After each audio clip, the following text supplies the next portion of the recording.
Ceci est une recycleuse, une machine multifonction déployée sur le chantier des travaux d'élargissement de la route nationale numéro 4 sur l'axe Ouagadougou-Fadang-Gourma.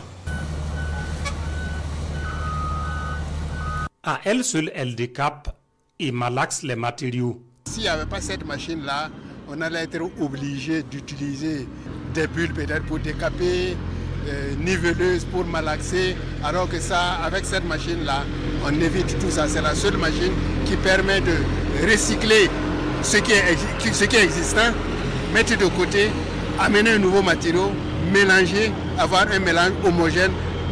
Donc si on a un mélange homogène, ça assure la qualité partout.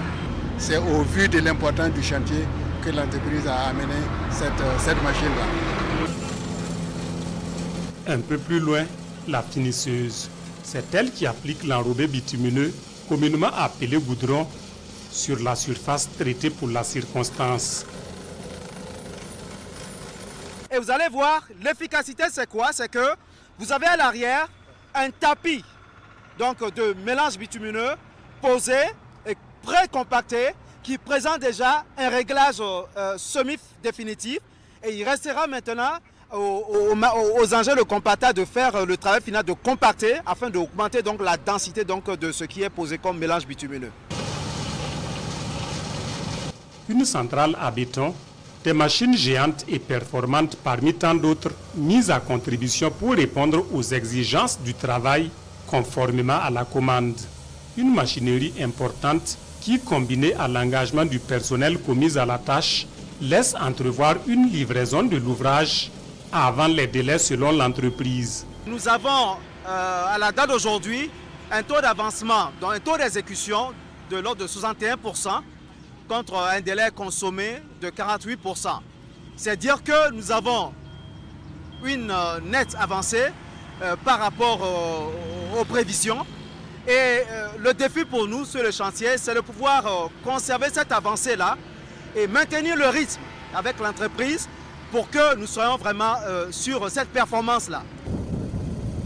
Malgré la complexité du chantier avec 2 passages supérieurs, un pont géant sur le Massili et plusieurs voies d'accès, le chantier avance. Et l'épaisseur du goudron posé présage de la qualité de l'ouvrage au résultat, comme le veulent les plus hautes autorités, à savoir des ouvrages de qualité pour booster le développement au bonheur des Burkinabés.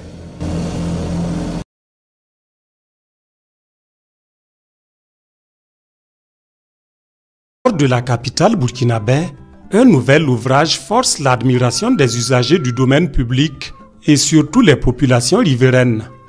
Le drain de Tanguin, ce canal long de plus de 4 km qui traverse les quartiers Tanguin et Sambin Barrage depuis le chemin de fer jusqu'au déversoir au niveau du parc urbain Bangré-Ouéogo. Un ouvrage réalisé par l'Agence municipale des grands travaux de la commune de Ouagadougou dans le cadre des activités du PADO, projet d'aménagement et de drainage de Ouagadougou. C'est un sous-projet du grand programme donc, de développement de la centralité Tanguin. Parce que nous avons cette centralité à Ouagadougou et nos ambitions, c'est de les dynamiser pour qu'ils puissent supplier ce que nous appelons les centralités principales, qui sont le centre-ville, qui sont Bassenko et qui sont Ouaga 2000.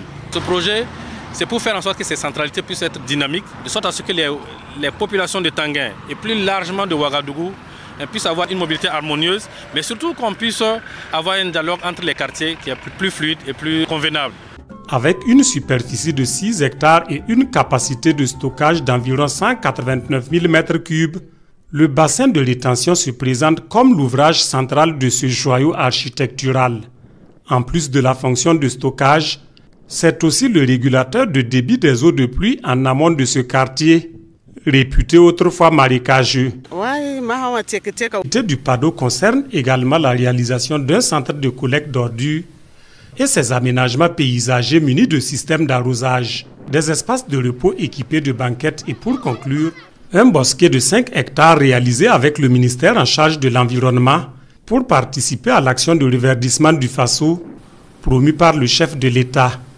Autre volet de ce projet, l'aménagement d'un périmètre de 7 hectares et 5 autres en attente d'aménagement au profit des anciens exploitants des abords du canal. Le nouveau site est bénéfique.